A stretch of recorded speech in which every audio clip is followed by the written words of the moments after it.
네, 안녕하세요. 네, 한정석입니다. 네. 자, 오늘 7월 9일 팟캐스트를 하겠습니다. 오늘 토요일인데요. 주말 어떻게 여러분 잘 보내고 계십니까? 네. 자, 오늘 주제는 뭐냐면은 지금 그 검수완박 이 지금 의결 국회에 이 법안이 말이죠. 지금 그 헌재에 지금 올라가서 권한쟁의가 되어 있잖아요. 그러니까 한동훈 지금 법무부 장관이 이거를 지금 본인이 직접 이제 변호를 하겠다고 합니다. 자, 그런데 지금 문제가 있어요. 뭐냐면은 지금 이번에 그 헌재에서 이 검수완박에 대한 위헌 심판을 과연 이 법무부하고 국민의힘 의지대로 해줄 거냐, 이제 이게 퀘스천 마크예요. 아마도 한동훈 장관하고 그 윤석열 대통령은 이렇게 생각하는 것 같아요. 그러니까 뭐냐면 지금 민주당 과거에 그 문재인 정권의 적폐 수사를 해야 되는데 이게 지금 그 검수완박 때문에 이거를 검찰이 지금 진행을 하다가 나중에 그 9월이 되면은 이거를 경찰로 넘겨야 되잖아요. 그렇게 되면 이제 문제가 생길 수 있으니까 차라리 그러면 아예 그 이 민주당의 검수완박 법안을 헌재의 그 이제 위헌성을 판정받고 그 다음에 이걸 토대로 해서 진행을 하자, 이렇게 생각을 하는 것 같습니다. 제 느낌에는. 자, 그런데 한번 생각을 해보자고요. 이 지금 헌재에 신청한 이 검수완박의 법률에 대한 위헌성은 일단은 그 권한쟁의입니다. 뭐냐면은 지금 민주당이 그 제대로 이제 정당하게 하지 않았다는 거예요. 뭐 여러분 내용은 다 아시잖아요. 당시에 이제 그 법사위 결정을 하는데 이제 뭐 무소속 한 명이 있어야 되는데 이거를 민주당에서 위장 탈당을 시켜가지고 그런 식으로 이제 정당하지 않게 했다. 그리고 뭐 심의 시간이 뭐 17분밖에 안 걸렸다. 뭐 이제 뭐 이런 얘기도 있고, 제가 지금 자료를 하나 보여드리겠습니다만 한번 보세요. 자, 이처럼 그 뭐 이러저러한 사유로 하여튼 뭐 의결 절차에 문제성이 있었다, 이제 이렇게 얘기를 하는데, 자, 문제는 말이죠. 국회 절차성, 이거를 과연 얼마나 문제가 있다라고 평가해 줄 거냐, 이게 지금 제가 볼 때는 좀 미스터리인 거예요. 왜냐면은 현재의 그 재판관 구성원의 대부분이 이제 문재인 정권에서 임명한 사람들이 있고 또 이 성향들이 좀 진보적입니다. 그래서 이 현재 재판관들이 생각하기에 아니 지금 뭐 대통령도 검찰총장 출신이고 지금 뭐 여러 기관들의 지금 검사들이 진출해 있고 해서 뭐 검찰공화국이라는 뭐 이런 이야기도 나오는데, 자, 그렇다면 뭐 굳이 이거를 이렇게 그 국회의 권한을 갖다가 그 제약을 시켜서 검찰 출신들로 구성된 행정부에게 이런 어떤 수사권을 다 맡기는 것이 과연 좋겠냐, 이렇게 판단할 수 있다는 거예요. 이 권한쟁이 있기 때문에. 그러니까 우리가 일반적으로 알고 있는 것은 이제 의회라는 거는 뭐 행정부의 그 권력도 견제를 해야 되는 거니까 이 법안 내용의 어떤 그 검수완박 법안의 위헌성을 심판을 하는 거라면 몰라도 이게 권한쟁의의 절차를 심판을 해달라, 이제 이런 측면에서 헌재가 과연 법무부의 소리를 들어줄 것인가, 이게 이제 퀘스천 마크고. 자, 그런데 우리 지난번에 그 3.10 박근혜 탄핵 때 그때도 이제 탄핵 소추 의결에 관해서 여러 가지 그 문제점이 있어서 그게 이제 올라갔었죠. 헌재 재판소에 이제 문제가 있다, 이렇게 됐었습니다. 특히 이제 법사위가 그 탄핵 심판 소추 의결을 그거를 이제 대통령의 어떤 변론을 들어보지 않고 결정했던 거, 그다음에 토론 없이 진행을 했던 거, 뭐 이런 것들이 문제가 되어서 그 국회 탄핵 소추 의결에 문제가 있었다, 이제 이렇게 뭐 주장이 되고 했는데, 당시 헌재에서는 어떻게 그 절차를 판단했냐면 뭐 그거는 국회의 고유 권한이다, 이제 이렇게 판단을 한 거예요. 그러니까 정치적인 어떤 결정을 내릴 때 국회에서 여야가 뭐 합의가 됐든 아니면 뭐 다수결이 됐든 어떤 방식이 됐든 간에 국회 내의 어떤 그 절차적 문제에 대해서는 헌재가 이거에 대해서는 뭐 굳이 개입을 해서 뭐 의결의 절차가 뭐 심히 잘못됐다라든지 뭐 이런 식으로 이렇게 판단을 내려주지 않는다는 거예요. 명백하게 그 위법을 했다면 모르되 뭐 우리가 생각하는 어떤 꼼수라든지 뭐 기타 이런 국회 내에서 뭐 정상적인 자기들의 어떤 법적으로 봤을 때 이 법의 형식적 부분을 위반하지 않는 그런 것들은 헌재에서 뭐 그렇게 국회의 자율권이라고 봐주는 경향이 있는 것 같습니다. 이 검수완박의 위헌성을, 절차적 위헌성, 그 의결 절차적 유연성을 헌재에다가 심판을 해달라고 이렇게 했는데 과연 그게 헌재에서 그렇게 결정이 될까? 저는 좀 의심이 들어요. 이게 다음 주 13일부터 이제 공개 변론이 시작된다고 합니다. 그래서 아마 가처분 신청이 같이 들어가 있기 때문에 이게 효력금지 가처분. 그래서 이게 아마도 뭐 9월달 검수완박 실행 전에는 아마 가처분 정도는 그 이거를 인용할 건지 기각할 건지는 이제 결정이 날 것 같아요. 헌재에서. 자, 다만 이게 만약에 헌재에서 기각이 되면 어떻게 될 거냐? 그러면 수사를 안 할 거냐 그러면? 그럼 뭐 하겠죠. 그런다 하더라도 하겠죠. 일단은 뭐 하는데 이게 만약에 그러면은 그 나기 전까지는 그럼 손을 놓고 있을 거냐 그러면 검찰이 이게 이제 퀘스천 마크예요. 그러니까 헌재에서 이 검수완박에 대한 그 국회 의결이 정당성이 있다 없다 여기에 대한 가처분 집행정지 가처분이 나오기 전까지 손을 놓겠다. 문재인하고 지금 이재명 쪽에 그 비리를 수사하고 소환하는 걸 하지 않겠다. 이렇게 되면 이게 거꾸로 그 국민의힘하고 윤석열 정권의 어떤 그런 그 적폐청산의 정당성이 흔들릴 수가 있어요. 약화될 수가 있어요. 그러니까 그 사이에 계속 이제 민주당하고 뭐 기타 이제 진보 진영에서는 공세를 해 들어올 텐데, 자 그러면 그 공세에 계속 잔매를 맞다가 잔매를 맞는 거죠. 잔매를 맞으면 나중에 그 한 방 잘못 맞으면 나가 떨어집니다. 네. 그 상황에서 지금 기다리고 있겠다. 헌재의 그 심판 결과, 그 다음에 내지는 권한쟁의에 대한 가처분을 기다리고 있겠다 하면서 손을 놓고 연기만 피운다? 과연 이 전략이 좋은 전략이냐? 여기에 대해서 저는 이거 잘못하면 문제 생긴다 이렇게 생각이 됩니다. 그래서 한동훈 장관이 뭐 법도 잘 알고 그 다음에 검찰 내부에서 어떤 정치도 해봤고 하겠지만 그러나 이게 그 사법권과 입법권과 뭐 이런 행정권이 서로 얽혀 들어가는 이런 정치 구조에서는 한동훈 법무부 장관이 경험이 없을 수가 있잖아요. 그러니까 여기서 헌재의 어떤 순수하게 헌재가 이거를 심판해 줄 거다. 그 사법적 정의에 입각해서 그다음에 어떤 법 원리에 입각해서 법무부의 이 검수완박의 그 부당함 이런 것들을 인정해 줄 거다. 이렇게 생각을 할 가능성이 있다는 겁니다. 그래서 뭐 윤석열 대통령도 뭐 검찰총장 시절에 자기가 어떤 문제가 생겼을 때는 항상 법적으로 해결해 오던 어떤 그런 거에 익숙해 있기 때문에 뭐 한동훈 장관의 그런 어떤 의견을 존중을 하고 그래서 이거를 헌법재판소에서 결정이 나기 전까지는 적폐 수사를 시작하지 않겠다라든가 아니면 소환을 하지 않겠다라든가 이런 결정을 하고 있던 거라면 굉장히 위험하다 정치적으로. 예, 이렇게 말씀을 드리고 싶고요. 그러면 만약에 자 그러면 헌법재판소에서 이 안을 그러면 인용을 해줬다. 그래서 검수완박에 대한 어떤 그 의결을 다시 하라. 뭐 이렇게 되겠죠. 그러면은 이제 이게 뭐냐면 이제 절차적 정당성의 문제니까요. 일단은 권한쟁의 심판해 놓은 게. 그러니까 국회에서의 의결이 잘못되었으니 이거를 다시 재의결을 하라. 이제 뭐 이런 식의 과정이라면 그때 이제 재의결을 뭐 하든지 이렇게 될 텐데 그렇게 되면 이제 극심한 이제 여야 간의 대립이 오지 않겠습니까? 자 이럴 때 그러면은 뭐 이 검수완박의 내용이 이 자체가 위헌이어서 이거를 판단하는 데까지는 시간이 굉장히 걸릴 텐데 이것도 지금 해놓을 거란 말이에요. 그러면은 법무부나 이쪽에서 자 그러면 헌재에서 이 검수완박의 이 검찰 수사권 조정까지 포함해서 이게 만약에 이 본안이 위헌이다라고 판단을 하기 전에 국회가 다시 과반수를 이용해서 의결을 한다. 이럴 때는 어떻게 해야 될 거냐 이겁니다. 예. 제가 좀 오늘 피곤해서 목소리가 좀 자꾸 뒤집어지는데요. 여러분 좀 이해를 해주시고요. 자, 다시 한번 정리해 드릴게요. 지금 문제가 뭐냐면은 헌법재판소에서 검수완박의 이 권한쟁의 심판을 그래 인용을 해준다 이겁니다. 그래 법무부 니들 말이 뭐 일리가 있다.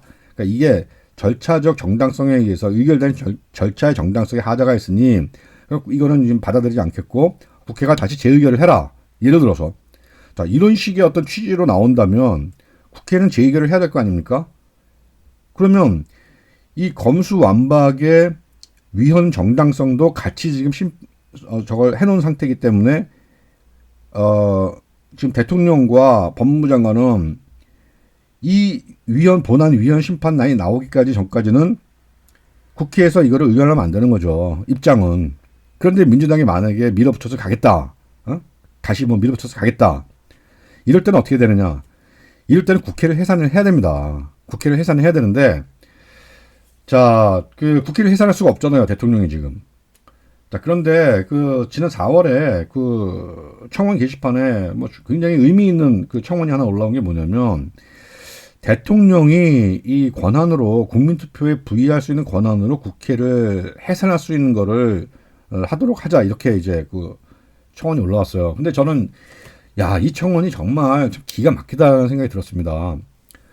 원래 그 프랑스 같이 이원 집정제를 하는 나라에서는 그 총리의 권한이 상당히 내치 권한이 있기 때문에 대통령에게도 그 국회를 의회를 해산할 수 있는 권한이 있습니다. 근데 우리나라는 지금 없죠. 그게 없어요. 뭐 비상대권이라는 게 뭐 형식적으로 뭐 경제적 비상사태를 뭐 선포한다든지 뭐 이런 식으로 해서 이제 가는 것 같은데, 제가 비상대권이 없다는 말은 뭐냐면 대통령이 그거를 국회의 동의 없이 할 수 있는 이제 이런 게 없다는 겁니다. 지금. 그런데 중요한 건 뭐냐?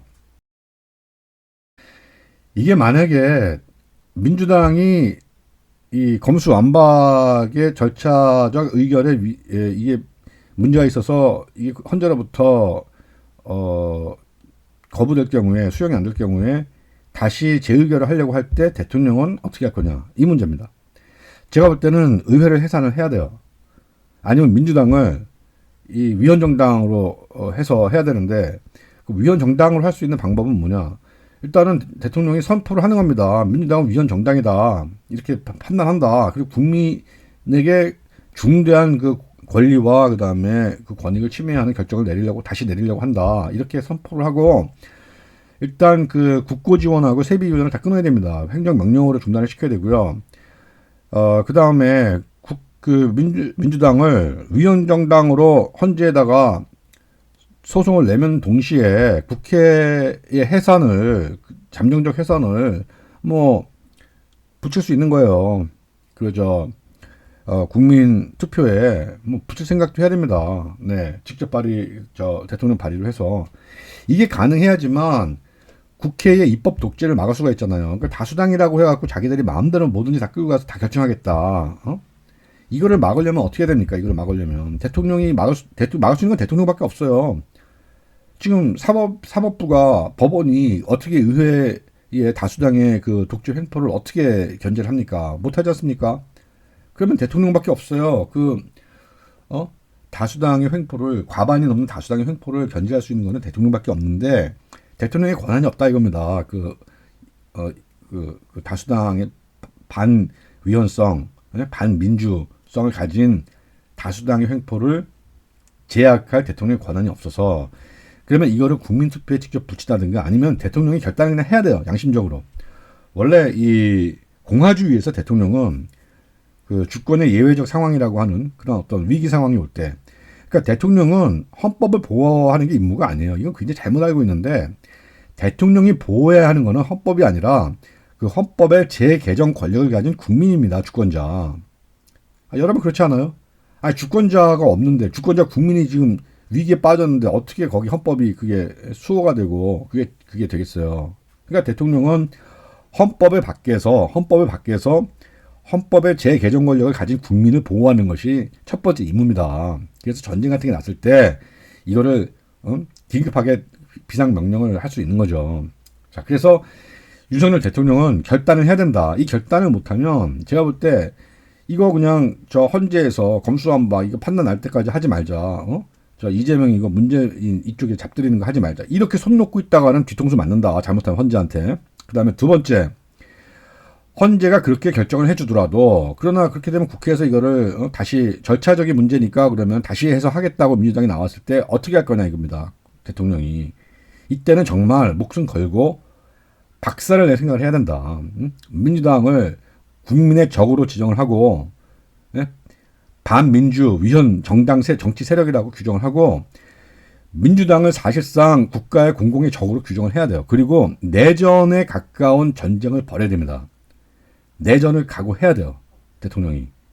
만약에 내전을 각오하지 않으면 현재 그 조국 뭐를 비롯해서 문재인과 이재명이 이제까지 벌려놓은 키워놓은 이런 세력들이 굉장히 많습니다.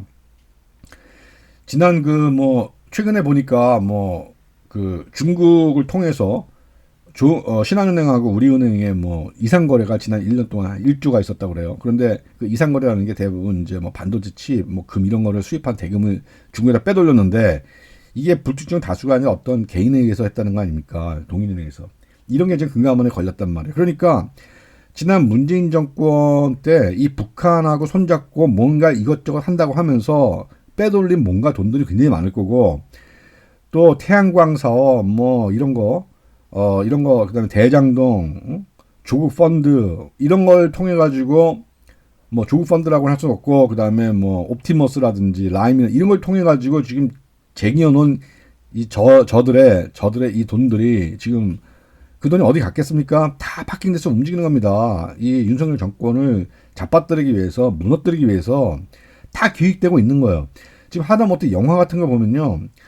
지금 뭐 조국 관련한 그 조국은 뭐 죄가 없다라는 식의 어떤 취지의 다큐멘터리가 버젓이 올레 TV나 이 케이블 TV를 통해서 브이로그로 나옵니다. 그런 걸 왜 실어주는지 모르겠는데 이런 식으로 돈들이 많은 거예요 지금. 그러니까 이 많은 돈들이 언론사도 움직이는 거예요. 기자들도. 과거에 문재인 정권 때 이 적폐에 뭐 어쩌고 하면서 촛불의 위대한 승리다 이러면서 그 일선의 기자들이 그 언론 노조의 출신 소속 기자들이 똘똘 뭉쳐가지고 자기네 카르텔을 만들었어요. 그 카르텔을 만들어가지고는 이제 거기서 자기들끼리 앞으로 정권 한 30년 가니까 이때 우리도 잘 해먹자 해서 만들어진 카르텔이 있는 겁니다. 언론 노조를 통해 가지고 여기에 이 문재인 정권의 이 자금을 움직이는 사람들, 뭐 이런 수많은 서포터들, 스폰서들 이런 사람들이 그 자금을 관리하면서 다 언론이고 각기의 뭐 사법, 뭐 민변, 뭐 이런 쪽에 다 여기를 다 지원해서 키우는 게 지금 어마어마해요, 그게. 네. 뭐 지자체들은 안 그렇습니까? 민주당 관할에 있던 로컬에 한번 조직 가보세요. 거기 수많은 생협, 뭐 사회적 기업, 협동조합, 마을 기업, 뭐 이런 데들이 다 이게 문재인 정권의 일종의 저거란 말이에요. 머신들이란 말이에요. 그러니 이거를 정상적인 어떤 그 법치로는 해결할 수가 없는 겁니다. 이 정상적인 법치로는 해결이 안 돼요. 윤석열 대통령이 박정희 대통령 같이 제2의 10월 유신을 하겠다라는 어떤 그런 결심을 하고 목숨을 걸고 정말 이 통치 개혁을 하겠다라고 나서지 않으면 제가 볼 때 윤석열 정권은 6개월 못 버팁니다. 오래 못 버텨요. 그리고 만에 하나라도 헌재에서 만약에 권한쟁의가 기각이 되면 뭐 실질적으로 뭐 그럼 식물인간 되는 겁니다. 식물 정권 되는 거예요. 그때 가서 문재인 뭐 이재명 이쪽 사람들 소환하고 해봐야 국민들이 그거 인정 안 해줘요. 그렇게 되면 아유 이제 와서 저렇게 되니까 자기들 정권 유지하려고 저 쇼하고 있네 이렇게 된다는 겁니다. 그러니까 지금 한동훈 장관하고 윤석열 대통령은 뭐 혹시 만에 하나라도 헌재에서의 결정을 유리하게 나올 거라 기대를 하고 그거를 어떤 명분 삼아서 소환 조사를 하겠다. 그게 뭐 8월, 9월 넘어가고 9월이 넘어가고 그렇게 되면 실질적으로 이거 일 못합니다. 일 못해요. 그냥 망하는 거예요. 망하는 거고 아마 조중동이 먼저 갈아치우려고 할 겁니다. 그렇게 되면. 자, 그리고 다시 말씀드리지만 만약에 헌재에서 이거를 인용을 하더라도 국회가 민주당이 이거를 다시 그럼 재의결을 하겠다라고 덤볐을 때 그때는 정말로 칼을 뽑아야 된다. 그때는 완전히 작사를 내야 됩니다. 예, 위헌 정치 세력들 정당으로 선포를 하고 위헌 정당 선포하고 반민주 정당을 선포를 하고 그다음에 국회에 대한 해산을 국민투표에 부의할 정도로 한번 각오를 해야 돼요. 잠정적 해산을 뭐 헌재 결정 나올 때까지 뭐 어떻게 한다든가 하는. 그리고 그걸 할 자신이 없으면 그냥 대통령의 명령으로 실행을 하세요. 비상사태 선포하고. 원래 주권의 예외적 상황에서는 그렇게 대통령 비상사태 선언할 수 있어요. 이 국가라는 거는 말이죠. 국가라는 거는 기업하고 똑같습니다. 기업은 가만 놔두면 자빠지려고 하잖아요. 응? 망하려고 하잖아요. 기업이 가만히 놔두면. 그래서 경영이 필요한 거잖아요. 국가도 마찬가지예요. 국가도 이 가만히 그냥 방치해버리면 국가는 자꾸 자연 상태로 돌아가려고 합니다. 우리가 국가라는 게 뭐예요? 자연 상태에서 우리가 인위적인 질서를 만든 거잖아요. 그 주권이라는 걸 만들어서 거기에 우리가 다 복종하기로 하고 이렇게 해서 자연의 만인에 대한 만인의 투쟁을 우리가 질서 공동체를 만든 거 아닙니까? 이런 국가도 가만 놔두면 자연 상태로 다시 돌아가려고 한답니다. 하려고 해요. 이게 주권의 예외적 상황이라는 거예요. 그러니까 끊임없이 국가의 내부에서는 그런 내전의 어떤 세력들끼리 내전이 벌어지고 있는 거예요. 이게 어느 순간에 그래도 근본적인 합의선을 이 밑에 있어야 되는데 이걸 넘어섰다. 그럴 때는 대통령이 딱 결단을 해야 되는 겁니다. 이때 대통령의 결단은 법과 헌법을 모두 초월합니다. 이게 공화주의 헌법 정신이에요. 대통령의 비상시에 그 결단은 헌법을 넘어선다. 이거는 헌법학자들 치고 부정하는 사람 아무도 없습니다. 자, 다만 이제 그 상황이 정말로 주권의 예외적인 상황이냐. 이것만이 남는 거지. 그 권한 자체를 부정하는 헌법학자들은 없어요. 자, 제가 오늘 여기까지 하겠습니다. 그래서 자, 여러분 오늘 어떠셨습니까? 제 주장이 뭐 이렇게 하자 있는 거 아니죠? 제가 무슨 극우라든지 극단주의 뭐 이런 거 아니지 않습니까? 그렇죠? 저 굉장히 합리적인 사람입니다. 네. 자, 제 방송 보시고 들으시고 좋아요 꼭 눌러주시고요. 여기 제 후원 계좌 있습니다. 예, 여러분께서 후원을 해주시면 제가 좀 더 좋은 방송 만들어서 여러분께 좋은 말씀 드리도록 하겠습니다. 네, 감사합니다. 여기까지 하겠습니다.